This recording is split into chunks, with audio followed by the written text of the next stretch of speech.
ব্যাপারটা হচ্ছে যখন রাজনীতিতে চলে আসছে আর প্রাইভেট লাইফ বলে আর কিছু থাকে না, সব পাবলিক লাইফ হয়ে যায়। না, আমার ক্ষেত্রে প্রযোজ্য না, অন্যান্য যারা আছে। আপনার কিন্তু ব্যক্তিগত জীবন আছে, আপনাকে জীবনেও ফোনে পাওয়া যায় না একবার। না, আছে এবং কোন নাম্বার আপনি ব্যবহার করেন জানি না, তো কখনোই আপনাকে ফোনে পাওয়া যায় না একবারে। ফোন আপনি করলে পিক আপ হয়তো অন্য কেউ করে, আমি সবসময় হয়ে উঠতে পারে না, আমার কিন্তু পিক আপ করার চেষ্টা হয় যাতে যে কেউ ফোন করলে অসুবিধা না হয়। আর এই সিকিউরিটির কথা এটা বলছেন, এটা ব্যাপারটা হচ্ছে প্রত্যেকের ক্ষেত্রে নিরাপত্তা রক্ষী আমার যেটা নিয়ে হচ্ছে, আমি তো আবার কোর্টের মাধ্যমে নিয়েছি, ফলে এই যে এজেন্সি আছে আপনি যেটা বললেন যে CISF board, central police force যেটা আছে এদের, বা সেন্ট্রাল সিকিউরিটি ইন্ডাস্ট্রিয়াল ফোর্স যেটা এদের সিআইএসএফ, তো আপনার এদের আমার প্রতি এদের আরেকটু বেশি, কারণ আমি কোর্ট থেকে নিয়েছি। আচ্ছা আচ্ছা আচ্ছা আচ্ছা আমি আমি এই বিষয়টাই জানতে চাইবো। আপনি বললেন যে ব্যক্তিগত জীবন স্বাভাবিকভাবে রাজনীতিবিদদের মানে রাজনীতিক যারা রয়েছে তাদের ব্যক্তিগত জীবন সেই অর্থে থাকে না, এবং তাদের ব্যক্তিগত বিষয় নিয়েও মিডিয়া সাধারণ মানুষ অত্যন্ত এক্সাইটেড থাকে, বা স্বাভাবিকভাবেই মানে তারা হচ্ছে পাবলিক ফিগার যেটা বলা হয়। সেখানে দাঁড়িয়ে কখনো তো নিশ্চয়ই নওশাদ সিদ্দিকী প্রেমে পড়েছে, কখনো কখনো কোনো মেয়েকে না কোনো মেয়েকে ভালো লেগেছে। এই ব্যক্তিগত জীবন থেকে প্রেম জীবনটাকে আলাদা করে রাখবেন কি করে? না দেখুন, ব্যাপারটা হচ্ছে প্রেমে পড়া শুধু মেয়েদের প্রতি, বা এখন তো সব মানে বিপরীত লিঙ্গের প্রতি, এটা না, অন্যান্য জিনিসের প্রতি প্রেমে পড়া। যেন আমি যখন পড়াশোনা করতাম, পড়াশোনার প্রতি ছিল, খেলা যখন আমি নিশ্চিত ভাবে আপনি জানেন আমার পরিচয় আছে, আমি ভলিবল প্লেয়ারও ছিলাম, আমি ন্যাশনাল লেভেল ভলিবল খেলেছি, ইন্টার ইউনিভার্সিটি খেলেছি, রিজিয়ন চ্যাম্পিয়নশিপ খেলেছি, অল ইন্ডিয়া চ্যাম্পিয়নশিপ খেলেছি। মানে আপনার এই ফ্যান্ডম বিষয়টা স্কুল লাইফ থেকেই ছিল, আপনার যে ফ্যান, এই আপনার সঙ্গে সেলফি তুলতে চাওয়া, এগুলো প্রথম থেকেই ছিল।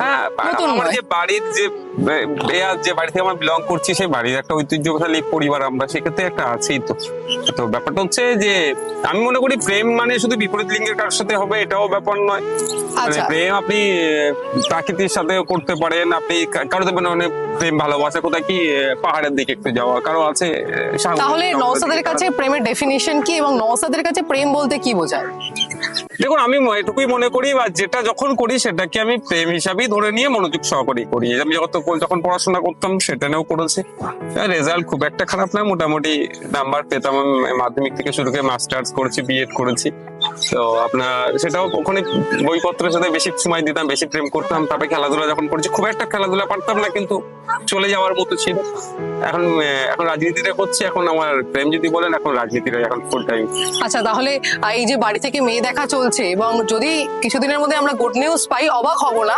সেখানে দাঁড়িয়ে এমন কাউকে তো বেছে নিতে হবে যে তাহলে আপনার এই প্রেম জীবন অর্থাৎ রাজনীতিকে আপনি প্রায়োরিটাইজ করবেন, সেটা মেনে নেবে। কারণ রাজনীতিকদের যে সময় তা কিছু অনেক কম হয়, পরিবারকে অনেক সময় কম দিতে পারে। সেই অভিযোগগুলো অর্থাৎ স্বামী হিসেবে নওশাদ সিদ্দিকী নিজেকে কত স্কোর দেবে বা কিভাবে নিজেকে গুছিয়ে নেবে? দেখো, আমি তো এখনো কারো স্বামী হতে পারিনি। আপনি যে আপনার কথা অনুযায়ী এখন স্কোর আমি কিভাবে দেবো? আচ্ছা, মানে যখন নিজেই করে গুছিয়ে নেওয়া, সময়ের সাথে গুছিয়ে নিতে হয়। এটা আমি তো পলিটিক্যাল কিছু হয় না। তারপরে আমি বলছি রাজনীতি থেকে আমি অনেক দূরে ছিলাম, কিন্তু দেখুন আমি 2021 রাজনীতির ময়দানে এসেছি, আস্তে আস্তে গুছিয়ে নিচ্ছি। হয়তো অন্যান্য সিনিয়র লিডারদের সাথে আমি পেরে উঠতে না পারলেও কোনো অংশে আমি আমার অধিকারের জন্য যে লক্ষ্যে রাজনীতির ময়দানে এসেছি, আমাকে আমার ট্র্যাক থেকে কিন্তু সহজে কেউ হারাতে পারছে না। এটা আমার তো স্বাভাবিকভাবে যখন স্টেপ বাই স্টেপ যখন যেতে হবে, আমাকে গুছিয়ে নিতে হবে। আচ্ছা, গুছিয়ে নিতে হবে, মানে একেবারে এই জোর কদমে প্রস্তুতি তুঙ্গে যেটাকে আমরা বলি, সেটা কবে থেকে হবে কি মনে হয়? বাড়ি থেকে তো একটা চাপ রয়েছে মনে হচ্ছে। ওটাই প্রচন্ড চাপ, আর অন্য কোনো বিষয় নিয়ে চিন্তিত নয়, বাড়িতে একটা বিষয় চিন্তিত। আচ্ছা, আমি মানে আমাদের সাধারণ মানুষ যারা রয়েছে তাদের হচ্ছে বাড়িতে বিয়ে না হলে একটা সময়ের পর বাড়িতে ঢুকলেই কাজ, যতই আমরা কাজ করি না কেন, মা বলে যে কি রে এবার তো বিয়েটা কর, বা বাবা বলে, বা কোনো বন্ধু বান্ধবদের অনুষ্ঠানে গেলে সবাই